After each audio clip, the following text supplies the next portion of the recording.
Bismillah, Assalamualaikum warahmatullahi wabarakatuh. Welcome back to my YouTube channel, Ummu Qaniah. Apa kabar teman-teman semuanya, bunda-bunda semua di seluruh Indonesia? Semoga senantiasa sehat selalu, dimudahkan urusan dan dilapangkan rezekinya. Belakangan ini kita sering sekali mendengar berita entah itu di televisi ataupun di sosial media mengenai resesi 2023. Nah, banyak di antara teman-teman semuanya yang mulai was-was akan ancaman resesi. Ada juga yang tenang karena sudah punya persiapan, tapi ada juga yang memang sama sekali belum tahu apa itu resesi dan seperti apa dampaknya. Sebagai ibu rumah tangga, kita juga perlu tahu apa itu resesi, bagaimana dampak resesi, dan bagaimana cara atau strategi kita dalam menghadapi resesi.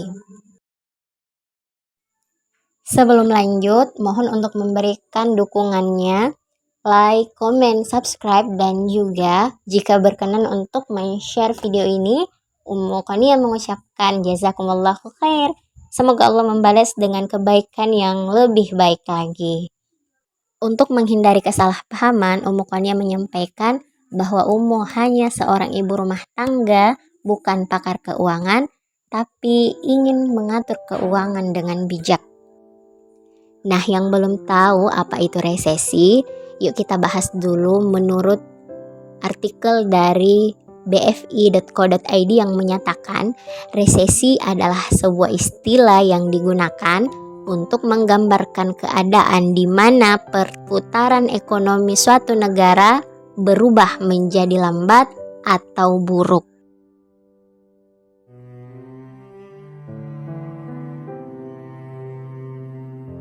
Ummu di sini tidak bermaksud menakut-nakuti, hanya saja menyampaikan kemungkinan buruk yang mungkin saja bisa terjadi. Jadi daripada nantinya kita menyesal, lebih baik kita persiapkan dari sekarang.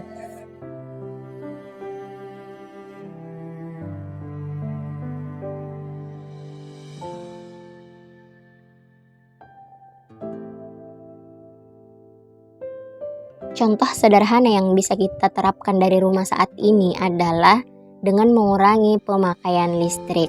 Cabut colokan yang tidak terpakai, matikan lampu ketika tidak digunakan, dan mengurangi pemakaian AC.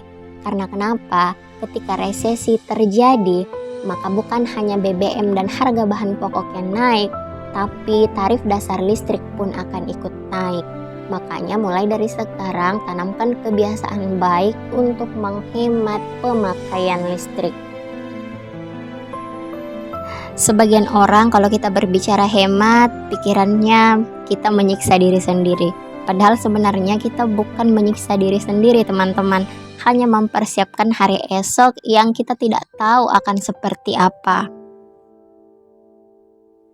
Yang kedua, bagi yang belum pernah menerapkan budgeting atau mungkin mau tapi bingung caranya seperti apa, sekarang sudah banyak banget channel yang membahas mengenai budgeting, tips keuangan, tips menabung, dan sebagainya.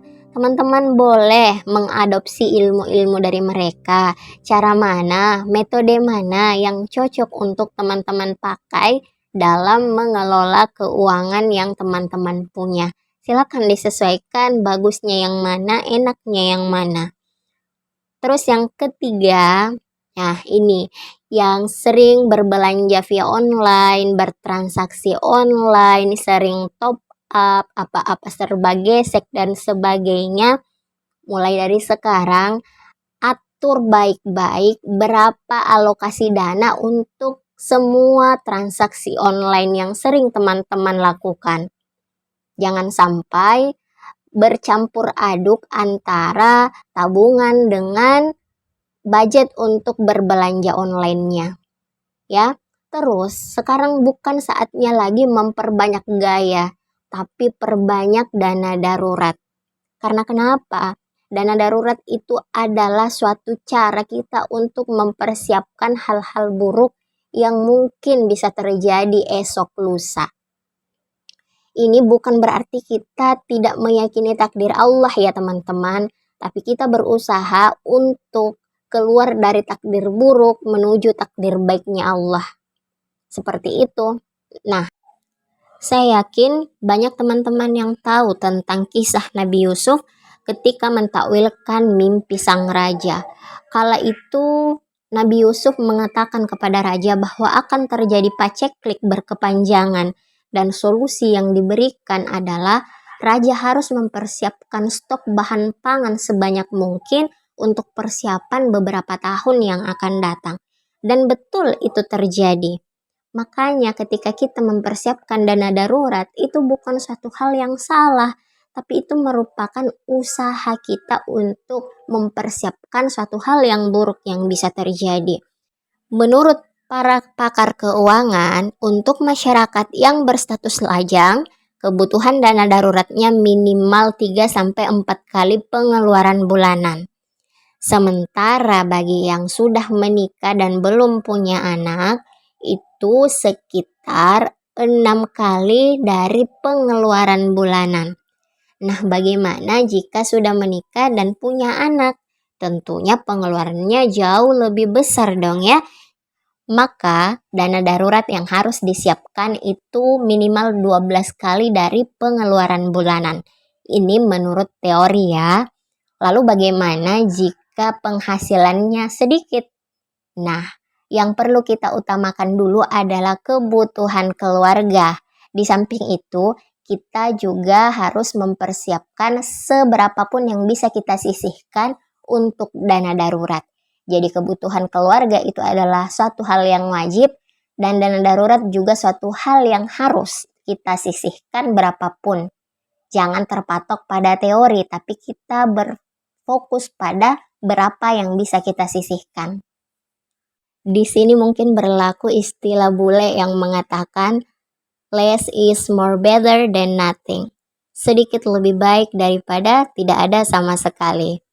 Betul apa betul?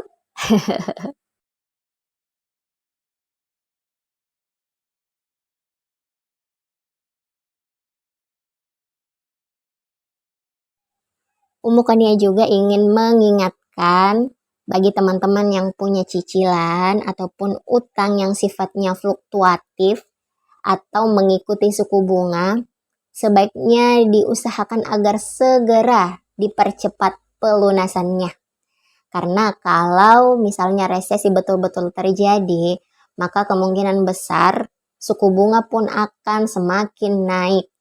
Dan jangan heran ketika di tahun 2023 nanti saat betul-betul resesi, cicilan yang harus teman-teman bayar itu jauh lebih tinggi daripada saat ini. Makanya lebih baik kalau misalnya ada dana, lebih baik kita bayar secepat mungkin ya, jangan menunggu harus jatuh tempo. Beda halnya kalau cicilannya bersifat flat, artinya dari awal akad sampai akhir tetap sama nominal cicilannya. Nah, terus yang baru berniat ingin mengambil cicilan, misalnya mengambil kredit usaha rakyat ataupun sebagainya, perlu dipertimbangkan baik-baik ya, jangan sampai terkena kenaikan suku bunga yang jauh lebih tinggi pada saat resesi nanti.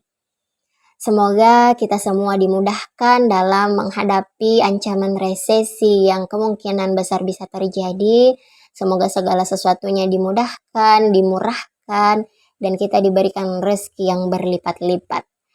Oke, mungkin sampai di sini dulu sharing Ummu Kalau yang Ummu sampaikan ada yang salah, teman-teman boleh buang dan ambil yang baik-baiknya saja. Silakan ditambahkan di komentari ataupun diberikan masukan yang membangun untuk channel ini. Dan tentunya ini juga berguna bagi teman-teman lainnya yang ikut menyimak video ini. See you on my next video. Thank you. Wassalamualaikum warahmatullahi wabarakatuh.